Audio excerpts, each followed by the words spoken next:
बिस्मिल्लाहिर्रहमानिर्रहीम अस्सलामु अलैकुम डियर स्टूडेंट्स। इस वीडियो में हम डिस्कस करेंगे 10th क्लास फिज़िक्स की जो बुक का बेटा उसका चैप्टर नंबर 12 और चैप्टर नंबर 12 की जो एक्सरसाइज है बेटा उसका न्यूमेरिकल नंबर 12.4 12.4 यानी कि चौथा न्यूमेरिकल जो है बेटा चैप्टर नंबर 12 का वो हमने डिस्कस करना है। इसमें उसको सॉल्व करना है।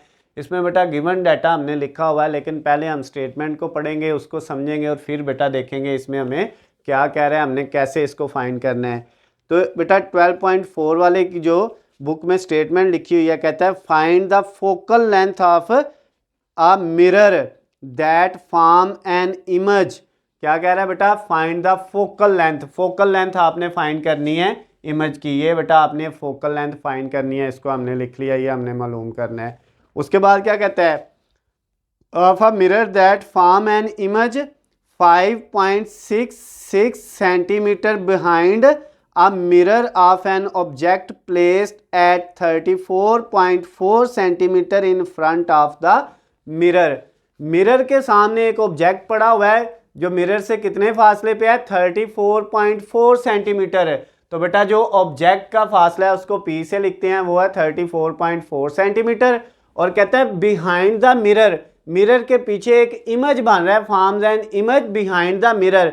मिरर के पीछे एक इमेज बन रहा है और बेटा वो इमेज जो है वो मिरर से पीछे कितने फासले पे बन रहा है? 5.66 सेंटीमीटर फासले पे। जरा बेटा डायग्राम बनाते हैं। ये आपके पास एक मिरर है और इससे बेटा जो है वो आगे कितने फासले पे, इसके फ्रंट सामने जो है वो 34.4 सेंटीमीटर फासले पे एक ऑब्जेक्ट है। क्या है बेटा? एक ऑब्जेक्ट है, एक जिस्म है।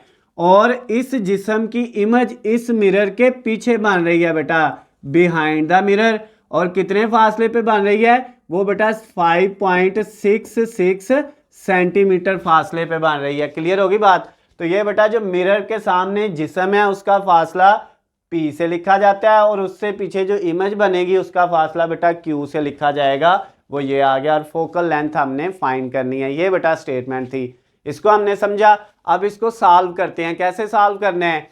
एक चीज बेटा मैंने आपको न्यूमेरिकल नंबर 12.1 में भी बता दी थी कि जब वर्ड आए मिरर के जो पीछे इमेज बन रही है तो इसका मतलब बेटा जो आपका Q है वो हमेशा नेगेटिव में आना है। When image form behind the mirror, जब भी जो आपकी इमेज है वो क्या बनेगी बेटा? बिहाइंड द मिरर बनेगी, मिरर के पीछे बनेगी। तो आपने हमेशा याद रखना है Q की वैल्यू को आपने क्या लिखना है? माइनस में लिखना है। तो यहाँ पे ये जो Q की वैल्यू है 5.66, फिर ये बेटा क्या होगी? माइनस होगी। इसको आपने माइनस में लिखना है। क्लियर होगी बात बेटा? अब फार्मूला क्या है? फार्मूला हमारे पास होता है 1/f is equal to 1/p plus 1/q। इस जो है बेटा फार्मूले में अब हमने वैल्यू पुट कर देनी है 1/f। f हमने मालूम करना है फोकल लेंथ। 1/p, p की वैल्यू थी 34.4। ये वैल्यू बेटा हमने यहाँ पे पुट कर दी p की जगह उसकी वैल्यू। उसके बाद प्लस q की वैल्यू वो थी 1/q की जगह आया 5.66। लेकिन बेटा क्योंकि ये जो इमेज है Q वाली जो है बन रही, ये बेटा बिहाइंड द मिरर है, मिरर के पीछे है, तो इसलिए इसके साथ माइनस लगाना है। ये बात आपने याद रखनी है। अब 1/f इज इक्वल टू 1/34.4। ये बेटा प्लस माइनस क्या हो जाएगा? माइनस 1/5.66। ये माइनस इस प्लस को क्या कर देगा? माइनस कर देगा। अब बेटा नेक्स्ट 1/f ऐसे ही आ गया। कैलकुलेटर आपने पकड़ लेना है और इसको बेटा सॉल्व करना है।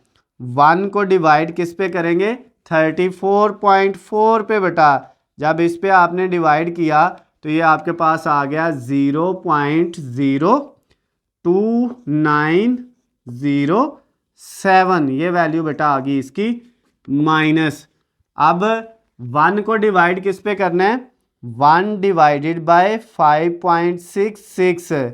तो ये बेटा आ गया आपके पास 0.17668 आ गया। क्लियर बेटा? अब 1/f इज इक्वल टू, इन दोनों को बेटा माइनस कर लें, 0.2907 माइनस 0.1766 और 8। ये बेटा जब हमने माइनस किया तो ये माइनस का आ गया 0.1471। ये वैल्यू बेटा आपके पास आ गई है। तो अब नेक्स्ट स्टेप में क्या होगा, 1/f अगर इसके इक्वल आया है माइनस 0.1476 और 1 के इसके इक्वल आ गया बेटा। अब हमने f निकालना था, ये वाला 1 इधर ही, ये जो सारी वैल्यू है बेटा ये राइट साइड पे मल्टीप्लाई हो रही है, इधर आके माइनस 0.14761 ये सारी डिवाइड होगी 1 के नीचे और f दूसरी तरफ जाके मल्टीप्लाई हो गया। क्लियर बात बेटा। अब ये जो माइनस है ये ऐसे ही रहेगा, इसको हमने कुछ नहीं करना, माइनस वैसे ही रहेगा। 1 को डिवाइड कर लेना है इस वैल्यू पे, 1 डिवाइडेड बाय 0.1471। तो ये बेटा आपके पास कितना आ गया, ये आपका आ गया 6.77। ये वैल्यू आ गई बेटा आपके पास। और ये इक्वल किसके है, एफ के, यानी आपकी जो फोकल लेंथ थी बेटा वो कितनी आ गई है, -6.77। और इसका यूनिट क्या होता है, सेंटीमीटर। पी का भी, क्यू का भी और एफ तीनों का यूनिट बेटा इस चैप्टर में आपने सेंटीमीटर ही यूज़ करना है। तो इसके साथ ही आपका बेटा ये जो न्यूमेरिकल नंबर 12.4 चौथा न्यूमेरिकल जो था बेटा आपके 10th क्लास फिजिक्स की बुक का बेटा वो कंप्लीट हो गया है। अगर इस न्यूमेरिकल में बेटा आपको कोई भी मसला हो, कोई भी चीज़ समझ ना आई हो, तो नीचे स्क्रीन पे आपको मेरा नंबर नज़र आ रहा है, आप मुझे कॉल करके, मैसेज करके या कमेंट्स में मुझसे पूछ सकते हैं। उसके अलावा बेटा अगर आपको किसी भी सब्जेक्ट के हलशुदा नोट्स, हलशुदा गेस्ट पेपर या पेपर पेयरिंग स्कीम चाहिए तो उनका लिंक भी नीचे डिस्क्रिप्शन में दिया हुआ है, वहाँ से जाके आप डाउनलोड कर सकते हैं। वीडियो पसंद आती है तो बेटा इसको ज़्यादा से ज़्यादा लाइक और शेयर करना है, चैनल को सब्सक्राइब कर लेना है ताकि आपको हमारी आने वाली तमाम नई वीडियो अपडेट बआसानी मिल सके।